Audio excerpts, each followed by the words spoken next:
बाळ का रडतंय हा प्रश्न मला वाटतं प्रत्येक नवीन आईबाबांना पडतोच.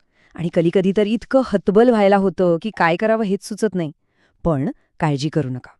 आज आपण नेमकं हेच समजून घेणार आहोत. बाळाच्या रडण्यामागची साधी सोपी कारणं कोणती आणि त्यावर उपाय काय, हे सगळं आपण पाहूया. तर सगळ्यात पहिला आणि महत्त्वाचा प्रश्न की बाळ नक्की का रडतंय, त्याला आपल्याला काय सांगायचंय? कारण एक गोष्ट तर नक्की आहे, या रडण्यामागे काहीतरी कारण असतंच. सगळ्यात आधी ना आपण एक सोपी चेकलिस्ट बघूया. म्हणजे काय, तर बाळाच्या काही अगदी बेसिक गरजा असतात आणि जर त्या पूर्ण झाल्या ना की बाळ लगेच शांत होतं आणि आपल्याला कसं हायसं वाटतं.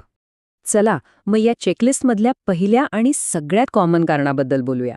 हे असं कारण आहे जे बहुतेक वेळा असतंच. अगदी बरोबर. भूक.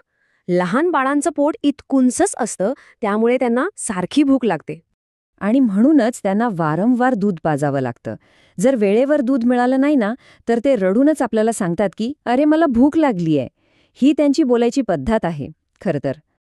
बरं, पहिलं कारण झालं भूक. आता चेकलिस्टमधल्या दुसऱ्या कारणाकडे वळूया. हे पण तितकंच सोपं आणि महत्वाचं आहे आणि लगेच चेक करता येतं. दुसरं कारण म्हणजे डायपर. हो, बाळाला अस्वस्थ होण्यासाठी हे एक मोठं कारण असू शकतं. कारण ओला किंवा घाण झालेला डायपर बाळाला अजिबात आवडत नाही. त्याला अस्वस्थ वाटतं, चिडचिड होते आणि मग ते रडायला लागतं. म्हणून भूक तपासली की लगेच डायपर पण चेक करायचा. ओके, म्हणजे भूक तपासली, डायपरही बदलला, पण बाळ तरीही रडतंय. मग काय? बरं, आता आपण या बेसिक गरजांच्या पलीकडे जाऊन बाळाला आरामासाठी आणि मायेसाठी काय हवं असतं ते पाहूया. आता येतोय आपला तिसरा मुद्दा. हा जरा वेगळा आहे आणि म्हणूनच तो आपल्या पटकन लक्षात येत नाही. ते कारण आहे झोप. हो, आश्चर्य वाटेल, पण झोप आल्यामुळे सुद्धा बाळ रडू शकतं. कसं असतं ना, कधीकधी बाळ खूप जास्त थकून जातं आणि मग त्याला झोपच लागत नाही. अशावेळी ते अक्षरशः वैतागून रडायला लागतं. त्याला शांत झोपायला आपली मदत हवी असते. चला आता चौथ्या कारणाकडे जाऊया. हे पण खूप कॉमन आहे आणि याचा संबंध थेट बाळाच्या पोटाशी आहे. म्हणजे पोटात गॅस होणं किंवा पोट दुखणं. होतं काय की दूध पिताना बाळाच्या पोटात हवा जाते आणि मग त्यामुळे गॅस होऊन पोट दुखायला लागतं आणि बाळ अस्वस्थ होऊन रडतं. पण यावर एक अगदी सोपा उपाय आहे. दूध पाजून झालं की बाळाला खांद्यावर घ्या आणि अगदी हलक्या हातानं पाठीवर थोपटत राहा. यामुळे ढेकर येतो, पोटातला गॅस बाहेर पडतो आणि बाळाला एकदम आराम मिळतो. आणि आता आपल्या चेकलिस्टमधला शेवटचा पाचवा मुद्दा, आणि हा भावनिकदृष्ट्या खूप महत्वाचा आहे. आईची किंवा बाबांची जवळीक. कधीकधी बाळाला भूक नसते, झोपही नको असते. त्याला फक्त आणि फक्त तुमचा स्पर्श हवा असतो, सुरक्षित वाटण्यासाठी.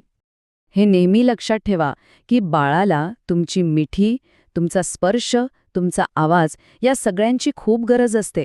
ही त्याची भावनिक भूक आहे. त्यामुळे कधीकधी फक्त जवळ घेतलं ना तरी बाळ अगदी शांत होतं. आत्तापर्यंत आपण सामान्य कारणं पाहिली, जी आपण घरीच हाताळू शकतो. पण आता एका जरा गंभीर विषयावर बोलूया.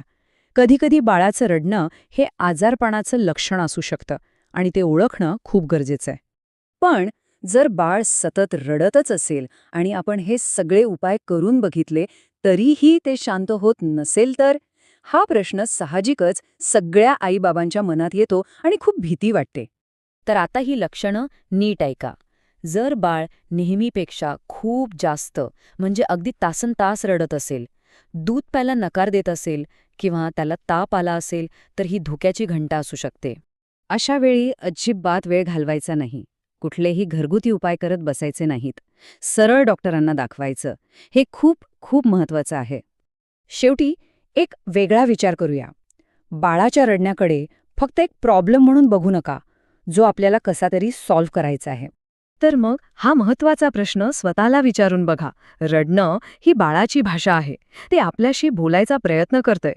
प्रश्न एवढाच आहे की आपण त्याची भाषा